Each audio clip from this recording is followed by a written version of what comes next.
Hello, everyone. I'm Larry Lassiter, pastor of the Crusade Church of God in Russellville, Arkansas, and you've tuned in to Crusade Now Live, a Bible talk show. And today we're talking about signs of the end time. This is program number 3, and I have here with me today as a guest, David Brown. David, good to have you with us. Good to be with you.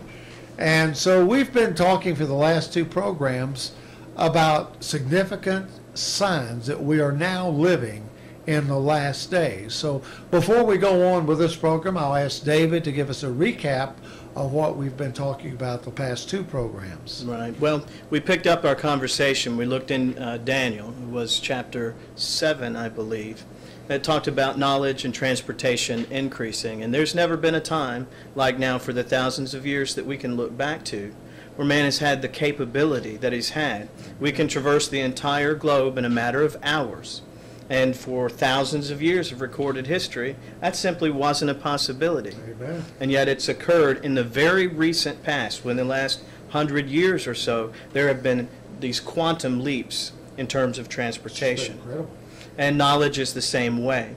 You know, whereas knowledge would rise and fall with different civilizations, and civilizations weren't in contact with each other, and so maybe the Chinese understood gunpowder and the Egyptians knew certain surgical techniques or understood how to build some things. Those things weren't shared by all mankind.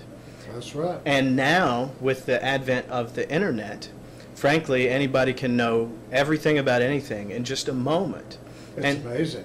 The state of knowledge in any given field now is doubling rapidly, 2 years, 5 years, 7 years, depending on what field you're looking at. And so we can definitely look and see that we're in the end times based on just that by itself.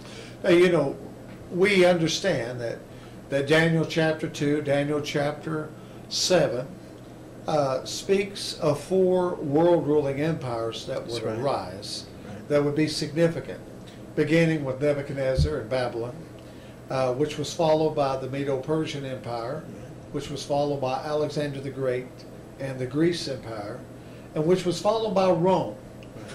And Rome has been revived through time. So the scriptures clearly say there in Daniel chapter 2 that in the time of these kings, during the time of the revival of that 4th empire, the God of heaven will establish a kingdom which will never be conquered or never end. Amen. And of course we understand that after the return of Jesus Christ, he is going to establish his kingdom, his righteous rule on this earth. But before that time, the world is going to go through the worst time of trouble that has ever occurred. And Jesus said it will be the worst time that has ever been, nor shall there ever be another time like it. And it's called the Great Tribulation, which will last for 3.5 years. Right. So we're staring into that time now. Now, we could say, well, Rome existed. How do we know that this present revival of the Roman Empire, as in the United States of Europe, the European Commonwealth of Nations, is the last revival? And I think the key is putting the different prophecies together, including the one you just mentioned that is found actually in Daniel chapter 12, where knowledge and transportation would be vastly increased. Now, that's the meaning of that in Hebrew. It says knowledge will increase and people will go to and fro. Right. Well, the people going to and fro is the transportation vastly increased. That's right. And of course, people now, as we speak, are traveling across highways and in the heavens in jumbo jets going from one nation to another nation in a matter of hours. You and I drove to this facility here in a temperature-controlled vehicle on super highways. We just live in a time where science is now understanding even the very nature of life itself in their study of DNA. That's right. So, you know, we're living in an unprecedented time, and there's never been a time in history where it has changed so vastly. You can take 1 century one 100-year period of time and see where people actually went from horse and buggy That's to right. superjets to going to the moon and now sending spaceships to Mars. Right. So, David, we are living in the last days. Amen. And the one way we know this is Jesus said in Matthew chapter 24, when you see these things, Right. know this, that this generation shall not pass before you see the Son of Man coming in the clouds. That's right. And Jesus is coming. And Jesus is coming in wrath. Now, so those are very significant time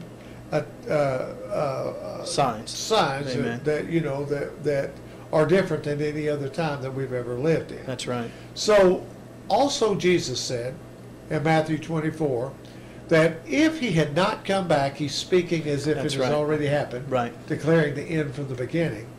If he had not come back and cut those days short, and by the way, why does he say he's going to cut those days short?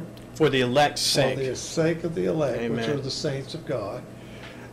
No flesh would be saved alive. So we're That's right. talking about a time when no flesh Right. would be saved alive. Now, if you're talking about man destroying himself, that could have never happened No. until this age, till the nuclear age, That's right.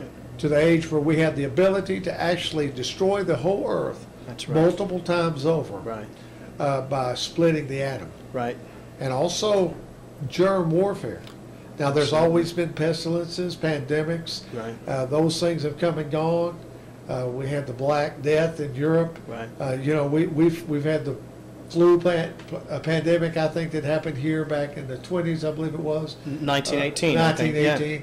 And where 40 million people estimated, I think, died. And so we're on the verge of that. Yeah.